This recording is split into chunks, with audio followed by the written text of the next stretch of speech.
Samo pogledajte kako su one lepe. Mekane su kao duša, a sad ćemo da posipamo blago prah šećerom. Divno miriše, ali ovo je testo malo drugačije, punjeno džemom. Pripremila sam 70 grama putera, on je na sobnoj temperaturi bio, kako bi se lakše umutio.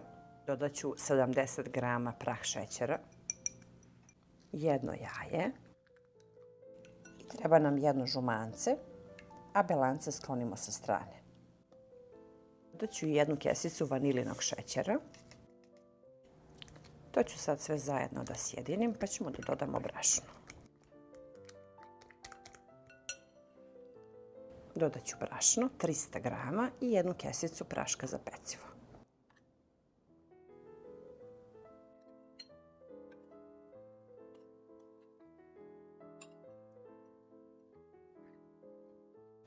Ovdje ću da dodam i malo mlijeka, jer hoću da potrošim sve brašno od 300 grama, pa se tako dodaje pomalo hladno mlijeko, možda nekih 20-30 ml do 50, zavisi. Postepeno dodajemo da bismo umesili. Evo testo kako je fino i dalje je mekano i lepljivo. Stavit ću u vanglicu samo da odmori 5 minuta dok pripremim fil. Ovdje imam jedno belance na početku što smo sklonili, pa ću penastom mikserom da umutim.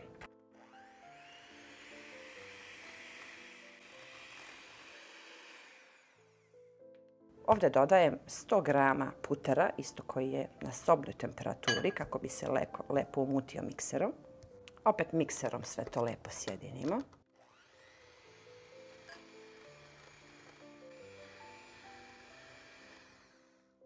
I odmah dodajem 100 grama mlevenih oraha.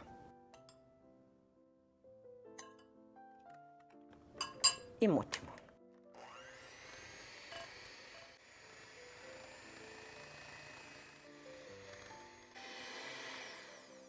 I ovaj fil nam je spreman, znači bitno je samo da bude ovako kremast, da bi mogao da se maže preko testa.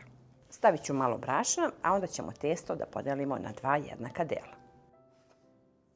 Jednu sklonimo sa strane, a drugu razvučemo tanko.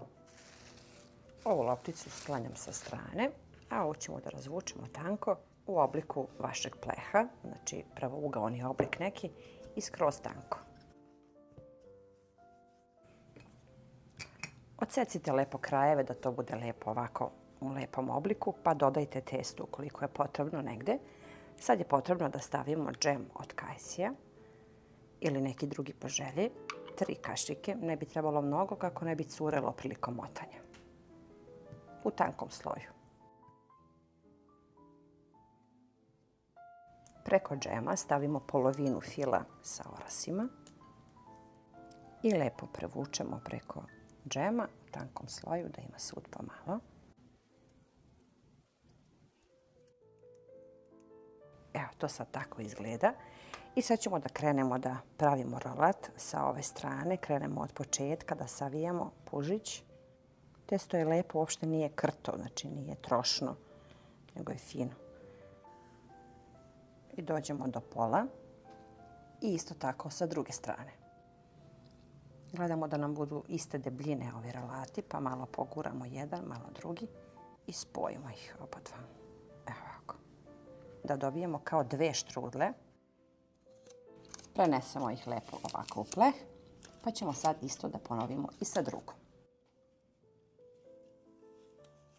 Evo i druga. Ja sad volim ovdje da stavim foliju aluminijumsku kako se one ne bi mnogo širile ka sredini. I sad čekamo sad malo da narastu.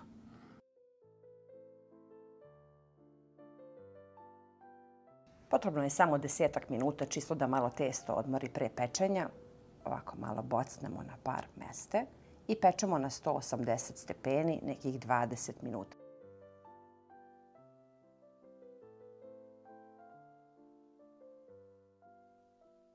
Samo pogledajte kako su one lepe. Mekane su kao duša. Malo su se prohladile, a sad ćemo da posipamo blago prah šećerom. Divno miriše na orahe, na štrudlu, ali ovo je testo malo drugačije, pa je ukus totalno nešto drugačije. Punjeno džemom, sad ćemo da isečemo.